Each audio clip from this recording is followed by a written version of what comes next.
Welcome to our audiobook. We appreciate your kind support through subscribing and give us a like. How Successful People Think by John C. Maxwell. He is an internationally recognized leadership expert, speaker, and author who has sold over 16 million books. His organizations have trained more than 2 million leaders worldwide. Every year, Dr. Maxwell speaks to Fortune 500 companies, international government leaders, and organizations as diverse as the United States Military Academy at West Point and the National Football League. He was also one of only 25 authors and artists named to Amazon.com's 10th Anniversary Hall of Fame.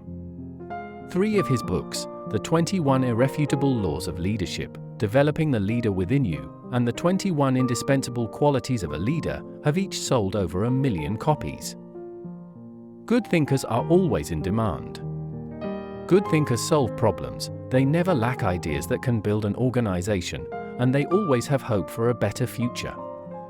Author studied successful people for 40 years, and though the diversity you find among them is astounding, author found that they are all alike in one way: how they think. That is the one thing that separates successful people from unsuccessful ones. And here's the good news. How successful people think can be learned. If you change your thinking, you can change your life. It's hard to overstate the value of changing your thinking. Good thinking can do many things for you: generate revenue, solve problems, and create opportunities. It can take you to a whole new level, personally and professionally. It really can change your life. Consider some things you need to know about changing your thinking. Change thinking is not automatic. Change thinking is difficult, and change thinking is worth the investment. You need to engage in an ongoing process that improves your thinking by expose yourself to good input and good thinker. Choose to think good thoughts, act on your good thoughts, allow your emotions to create another good thought, and repeat the process. Good thinking is similar. You need all the thinking pieces to become the kind of person who can achieve great things. Those pieces include the 11 skills, which will be discussed shortly. Learn to develop each of those kinds of thinking, and you will become a better thinker. Piece 1. Cultivate big picture thinking.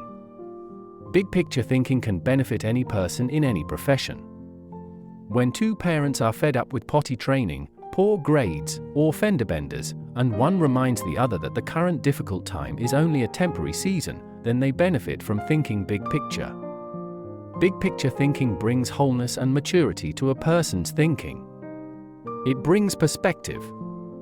It's like making the frame of a picture bigger, in the process expanding not only what you can see, but what you are able to do. Spend time with big picture thinkers, and you will find that they learn continually, listen intentionally, look expansively, and live completely. Big picture thinking allows you to see the vision before their people do, size up situations, taking into account many variables, sketch a picture of where the team is going, show how the future connects with the past to make the journey more meaningful, seize the moment when the timing is right. Keep learning, keep growing, and keep looking at the big picture. If you desire to be a good thinker, that's what you need to do. Piece 2. Engage in focused thinking. Philosopher Bertrand Russell once asserted, to be able to concentrate for a considerable time is essential to difficult achievement. Sociologist Robert Lind observed that knowledge is power only if a man knows what facts are not to bother about. Focused thinking removes distractions and mental clutter so that you can concentrate on an issue and think with clarity. Focused thinking can harness his energy toward a desired goal, gives ideas time to develop, brings clarity to the target, and will take you to the next level. Does every area of your life deserve dedicated, focused thinking time? Of course, the answer is no. Be selective, not exhaustive, in your focused thinking. For me, that means dedicating in-depth thinking time to 4 areas: leadership, creativity, communication, and intentional networking. Your choices will probably differ from mine. Here are a few suggestions to help you figure them out: identify your priorities, discover your gifts, and develop your dream. Once you have a handle on what you should think about, you must decide how to better focus on it. Being willing to give up some of the things you love in order to focus on what has the greatest impact isn't an easy lesson to learn. But the earlier you embrace it, the sooner you can dedicate yourself to excellence in what matters most. Piece 3. Harness creative thinking. Creativity is pure gold, no matter what you do for a living. Annette Moser-Wellman, author of The 5 Faces of Genius, asserts, the most valuable resource you bring to your work and to your firm is your creativity. More than what you get done, more than the role you play, more than your title, more than your output. If you're not as creative as you would like to be, you can change your way of thinking. Most often, creative thinking is a composite of other thoughts discovered along the way.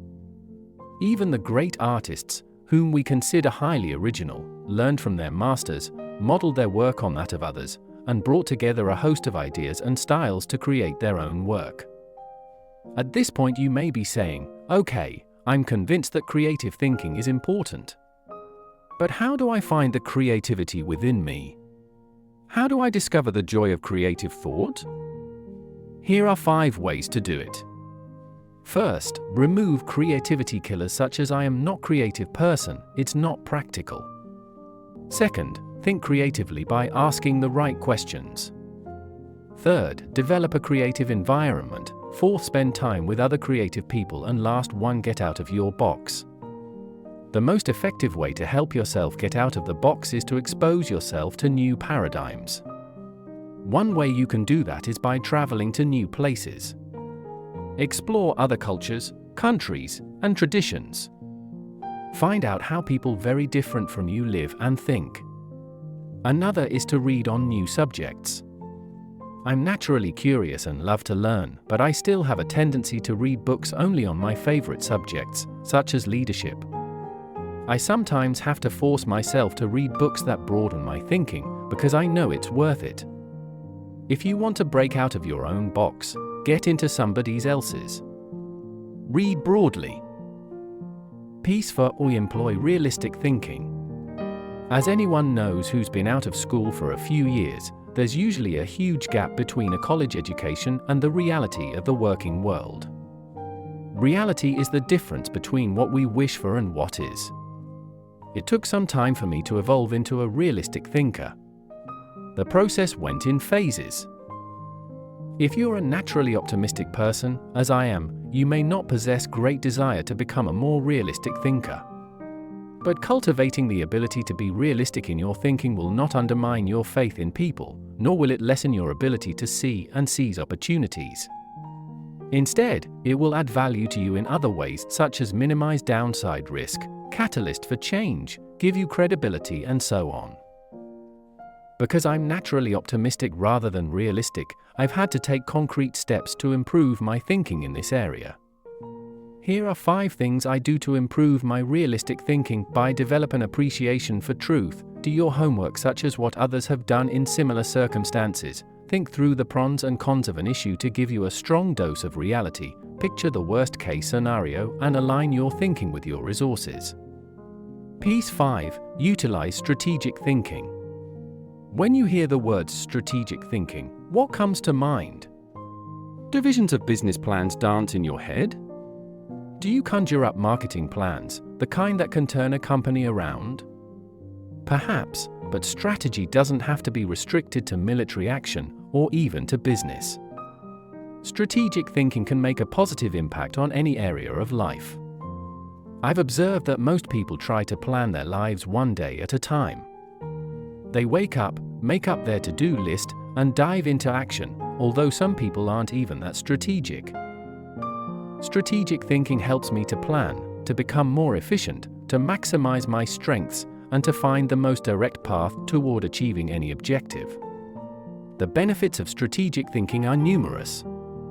Here are a few of the reasons you should adopt it as one of your thinking tools, which is: simplifies the difficult, prompts you to ask the right questions, prompts customization, prepares you today for an uncertain tomorrow, reduces the margin of error, and gives you influence with others. To become a better strategic thinker able to formulate and implement plans that will achieve the desired objective, take the following guidelines to heart. Break down the issue. Ask why before how, Identify the real issues and objectives, review your resources, develop your plan, put the right people in the right place, and keep repeating the process. Piece 6. Explore possibility thinking.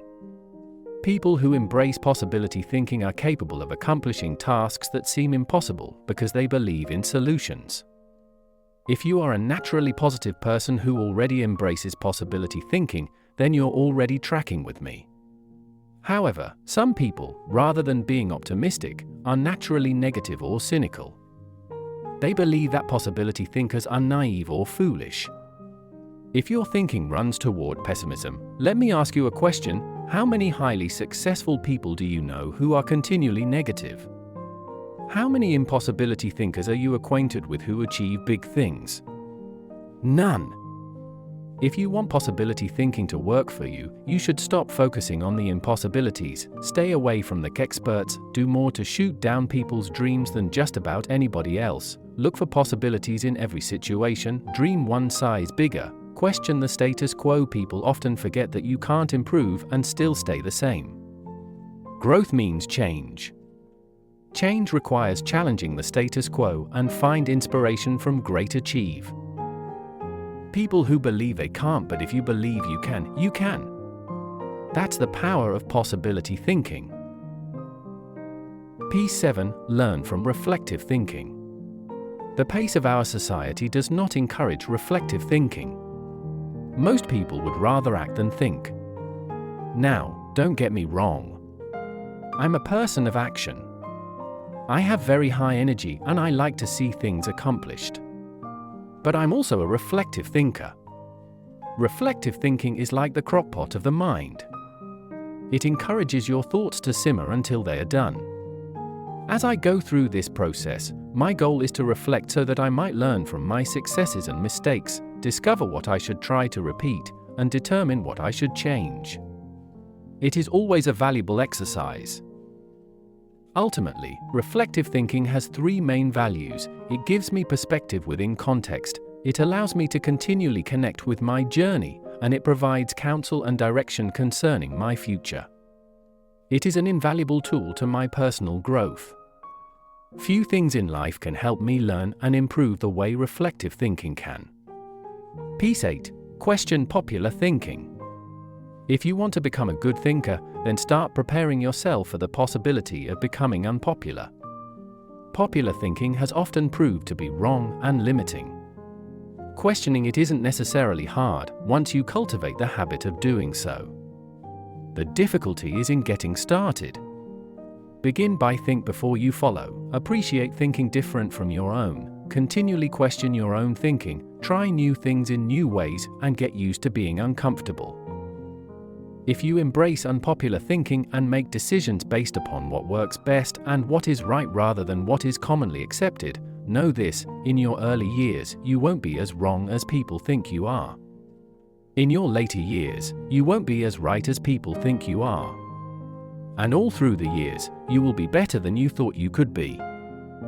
Piece 9. Benefit from shared thinking. Good thinkers, especially those who are also good leaders, understand the power of shared thinking. They know that when they value the thoughts and ideas of others, they receive the compounding results of shared thinking and accomplish more than they ever could on their own. Some people naturally participate in shared thinking. Anytime they see a problem, they think, "Who do I know who can help with this?" Leaders tend to be that way. So do extroverts. No matter what you're trying to accomplish, you can do it better with shared thinking. That is why I spend much of my life teaching leadership. Good leadership helps to put together the right people at the right time for the right purpose so that everybody wins. All it takes is the right people and a willingness to participate in shared thinking. Piece 10. Practice unselfish thinking. Unselfish thinking can often deliver a return greater than any other kind of thinking. I think most people recognize the value of unselfish thinking, and most would even agree that it's an ability they would like to develop. Many people, however, are at a loss concerning how to change their thinking. To begin cultivating the ability to think unselfishly, I recommend that you to put others first, expose yourself to situations where people have needs, give quietly or anonymously, invest in people intentionally, and continually check your motives. As you go into any relationship, think about how you can invest in the other person so that it becomes a win-win situation. Here is how relationships most often play out. I win, you lose, I win only once. You win, I lose, you win only once. We both win, we win many times. We both lose, goodbye, partnership. Piece 11. Rely on bottom line thinking. How do you figure out the bottom line for your organization, business, department, team, or group? In many businesses, the bottom line is literally the bottom line. Profit determines whether you are succeeding. But dollar should not always be the primary measure of success. If you're accustomed to thinking of the bottom line only as it relates to financial matters, then you may be missing some things crucial to you and your organization. Instead, think of the bottom line as the end, the takeaway, the desired result. Every activity has its own unique bottom line. Bottom line thinking cannot be a one-time thing. It has to be built into the system of working and relating and achieving. You can't just tune into the desired result every now and then. Achieving with bottom line thinking must be a way of life, or it will send conflicting messages. When it comes right down to it, regardless of your bottom line, you can improve it with good thinking. And bottom line thinking has a great return because it helps to turn your ideas into results. Like no other kind of mental processing, it can help you to reap the full potential of your thinking and achieve whatever you desire. Thank you for your time spent with us. We hope you enjoy our audiobook. We would be grateful for your kind support. Subscribe and give us a like. Stay tuned on our next audiobook.